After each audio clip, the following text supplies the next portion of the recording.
মামি আরামে হুক্কা টানছে। এটাই মাটিরাঙ্গা বাজারের প্রবেশ পথ।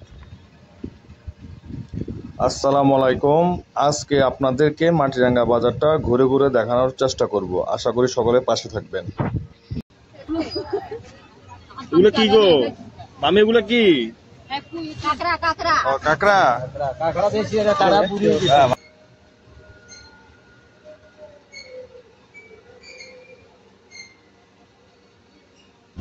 মামি কাঁকড়াগুলো কত করে?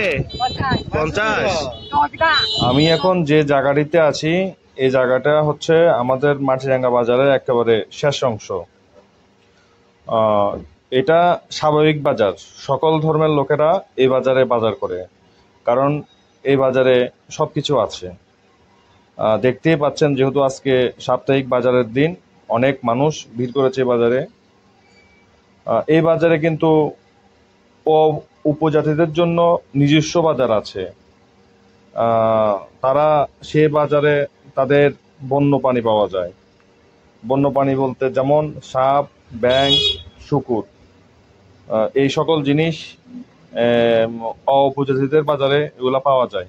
আর এখন যে মাংসগুলো দেখছেন এগুলো হচ্ছে শূকরের মাংস। যদিও এই বাজারে একটু দুর্গন্ধ বেশি, আমি বেশিক্ষণ থাকতে পারছি না। তো এই বাজার থেকে আমি এখন বের হয়ে যাব। বের হয়ে আপনাদেরকে অন্যদিকে নিয়ে যাওয়ার চেষ্টা করব। আর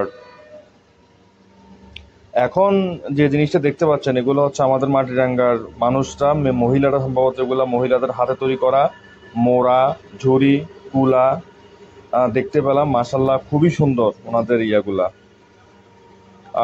এখন যে জায়গাটিতে আসি, এখানে কবুতরের বাচ্চা, দেশি মুরগি, হাঁসের বাচ্চা, বিভিন্ন প্রজাতির হাঁস, দেশি মুরগি সমাহার।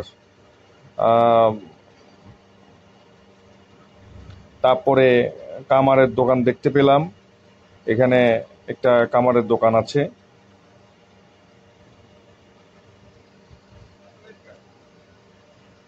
তারপরে আস্তে আস্তে আমি হাঁটতে লাগলাম।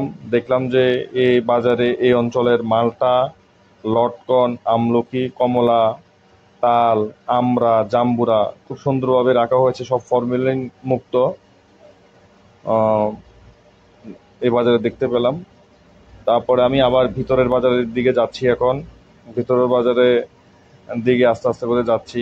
অনেক সুন্দর বাজারটা, বাজারে সবকিছুই আছে। আমি যদিও এই অঞ্চলের ছেলে হলেও আমি তেমন বাজার করি নাই। আজকে প্রথমবার আসলাম বাজারে, মানে ঘুরতে আসলাম, দেখতে আসলাম এভাবে। যাই হোক, এই বাজারে যা দেখলাম সবই ভেজাল মুক্ত বাজার, মাশাল্লাহ। তো যারা আমার এই ভিডিওটা দেখছেন সকলকে ধন্যবাদ জানাই, আন্তরিক ধন্যবাদ।